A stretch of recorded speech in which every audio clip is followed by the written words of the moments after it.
एक बार की बात है कि एक राजा और उसका वजीर दोनों बहुत मुश्किल में थे, क्योंकि दोनों के कोई बेटा नहीं था। दोनों की यह एक सी मुश्किल उन दोनों को एक दूसरे के और करीब ले आई थी। वे एक दूसरे के साथ ही में खुश रहते। दोनों अलग अलग तो बस कभी कभार ही दिखाई पड़े रहते। जहाँ राजा रहता वहीं उसका वजीर भी रहता, और जहाँ वजीर रहता राजा भी वहीं मिलता। एक सुबह वे दोनों जंगल में शिकार करने गए। वहां उनको एक साधु मिल गया जो आग के सामने उकद्दू बैठा हुआ था। लगता था कि वह पूजा कर रहा था, क्योंकि उसने आने वालों की तरफ देखा ही नहीं। राजा बोला, चलो चलकर इससे बात करते हैं, हो सकता है कि यह भला आदमी हमारा कुछ काम कर दे। सो दोनों ने उसके सामने लेटकर उसको प्रणाम किया और अपना दुख रोया। सिर नीचे झुकाए झुकाए ही साधु बोला, तुम दुखी मत हो, तुम लोग दुखी बिल्कुल मत हो। लो ये 2 आम ले जाओ। एक आम तुम अपनी पत्नी को खिला देना और यह दूसरा आम दूसरे की पत्नी को खिला देना। तुम दोनों की पत्नियों के बच्चे हो जाएंगे। साधु को बहुत बहुत धन्यवाद देकर राजा और उसका मंत्री दोनों अपने अपने घर लौट गए और आम अपनी अपनी पत्नियों को खिला दिए। ठीक समय पर दोनों ने एक एक लड़के को जन्म दिया। जब ये दोनों लड़के पैदा हुए तो राजा के घर में और वजीर के घर में ही नहीं बल्कि सारे राज्य में खुशियां मनाई गईं। ब्राह्मणों को बिना नाप तौल के बहुत सारी भेंटें दी गईं। गरीब लोगों को खाना खिलाया गया। सारे कैदी छोड़ दिए गए। देश में ऐसा समय पहले कभी किसी ने नहीं देखा था। जैसा कि सोचा जा सकता है, दोनों घरों में दोनों बच्चों की खास देखभाल की गई। जब वे बहुत छोटे थे तो उनकी देखभाल के लिए कई दयामें रखी गईं, और जब वे कुछ बड़े हो गए तब उनको कई टीचर पढ़ाने के लिए रखे गए। उनको सब तरह की शिक्षा दिलवाने के लिए किसी पैसे या कोशिशों में किसी तरह की कोई कमी नहीं बरती गई। इससे वे दोनों शिक्षा और कला दोनों में बहुत अच्छे निकले।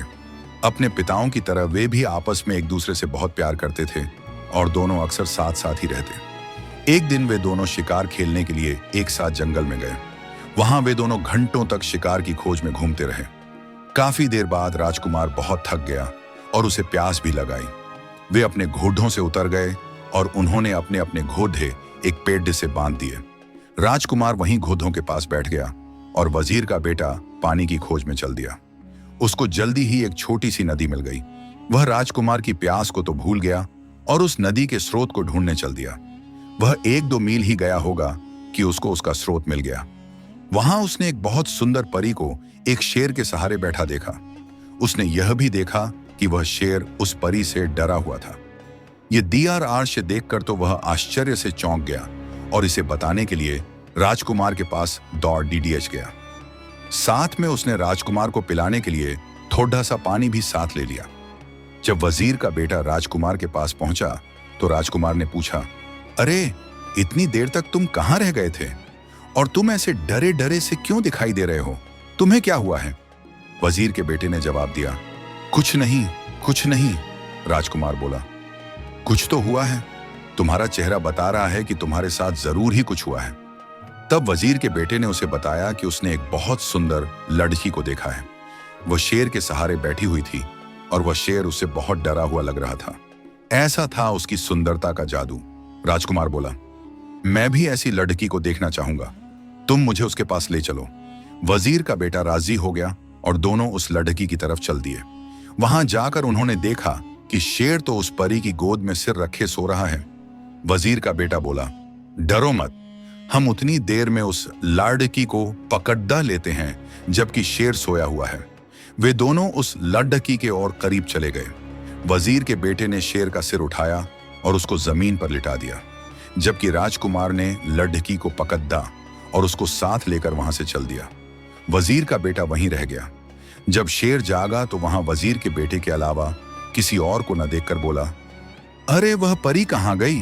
वजीर का बेटा बोला, मेरा दोस्त उसको ले गया है। शेर बोला, तुम्हारा दोस्त? तुम उसको अपना दोस्त कहते हो जो तुमको मरने के लिए यहां छोड़ दे गया है? वह तुम्हारा दोस्त नहीं, वह तो तुम्हारा सबसे बड़ा दुश्मन है। कोई सच्चा दोस्त इस तरीके से अपने दोस्त के साथ नहीं करेगा जैसा उसने तुम्हारे साथ किया है। अब मैं तुम्हें सच्चे दोस्तों की एक कहानी सुनाता हूं। तो दोस्तों, आपको इसका अगला पार्ट चाहिए तो वीडियो को लाइक करके चैनल को सब्सक्राइब कर दो। मैं इस चैनल पे अगला पार्ट डाल दूंगा। तो मिलते हैं अगले वीडियो में।